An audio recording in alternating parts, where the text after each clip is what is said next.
അങ്ങനെ നിന്റെ വൈവാഹിക നിശ്ചയമായി. എന്റെ നിശ്ചയം എന്താണെന്ന് എനിക്കൊരു നിശ്ചയമില്ല. 1ാം ക്ലാസ് പോലെ എൻ്റെ ഒപ്പം പഠിച്ച ചങ്കിന്റെ എൻഗേജ്മെന്റ് വ്ളോഗാണ് കേട്ടോ ഇത്. കമ്പനിക്കാരൊക്കെ ഇതാ 1 by 1 ആയിട്ട് എല്ലാവരും എത്തിക്കൊണ്ടിരിക്കുന്നുണ്ട്.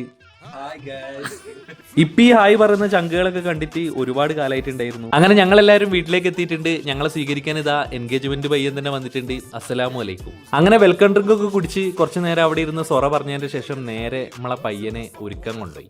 ഈ കുർത്തിയാണ് കേട്ടോ എൻഗേജ്മെന്റ് കോസ്റ്റ്യൂം. വെറും 5 മിനിറ്റ് കൊണ്ടാട്ടോ ഞങ്ങൾ പയ്യനെ ഒരുക്കിയത്. പെണ്ണുങ്ങളൊക്കെ ഒന്ന് കേൾക്കുക.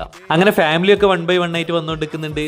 ഇപ്പൊ ഈ കാണുന്നത് ഇവന്റെ വീടിന്റെ അടുത്തുള്ള ഫ്രണ്ട്സ് ആണ്. അങ്ങനെ എല്ലാവരും എത്തിയിട്ടുണ്ട്. സംഭവം എൻഗേജ്മെന്റ് പരിപാടിയാണെങ്കിലും കല്യാണത്തിന്റെ ഒരു വൈബായിരുന്നു കിട്ടിയത്.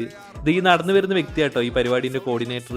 അങ്ങനെ പെണ്ണിന്റെ വീട്ടിലേക്ക് ഇറങ്ങുന്നതിന് മുമ്പ് ഞങ്ങൾ ഫോട്ടോഷൂട്ടിന്റെ പരിപാടി തുടങ്ങി. അങ്ങനെ സമയം ഏതാണ്ട് ഉച്ച 1 മണി ആയിട്ടുണ്ട്. മെല്ലെ പെണ്ണിന്റെ വീട്ടിലേക്ക് പോകാനുള്ള പരിപാടി തുടങ്ങാണ്. എന്തോരം ഗിഫ്റ്റുകളാ നോക്കും മച്ചന്മാരെ.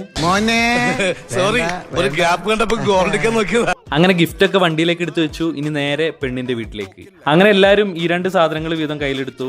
എന്റെ കയ്യിലുണ്ടായിരുന്ന ഡ്രസ്സായിരുന്നു. ഞാൻ നേരത്തെ പറഞ്ഞ പോലെ മൊത്തത്തിലൊരു കല്യാണത്തിന്റെ ഒരു ഫീൽ ആയിരുന്നു ഞങ്ങൾക്ക് എല്ലാവർക്കും തന്നെ കിട്ടിയത്. നീലക്കുയിലിന്റെ അങ്ങനെ ഞങ്ങൾ പെണ്ണിന്റെ വീട്ടിലെത്തിയിട്ടുണ്ട്. എങ്ങനെയുണ്ട്? പെണ്ണും ചെക്കനും നല്ല അടിപൊളി മാച്ച് അല്ലേ? അടുത്തതായി കേക്ക് മുറിക്കൽ. ഈ അടുത്ത് നിൽക്കുന്നത് പെണ്ണിന്റെ ഉപ്പ ഉമ്മ അവരൊക്കെയാണ് കേട്ടോ. അങ്ങനെ കേക്ക് മുറിക്കൽ പരിപാടി കഴിഞ്ഞു.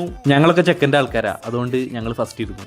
ബിരിയാണി, മന്തി, ചിക്കൻ പൊരിച്ചത് അങ്ങനെ എല്ലാം ഉണ്ടായിരുന്നു. ബിരിയാണി ഒരു രക്ഷയല്ല. അങ്ങനെ ഫോട്ടോയ്ക്കൊക്കെ പോസ്റ്റ് ചെയ്തു.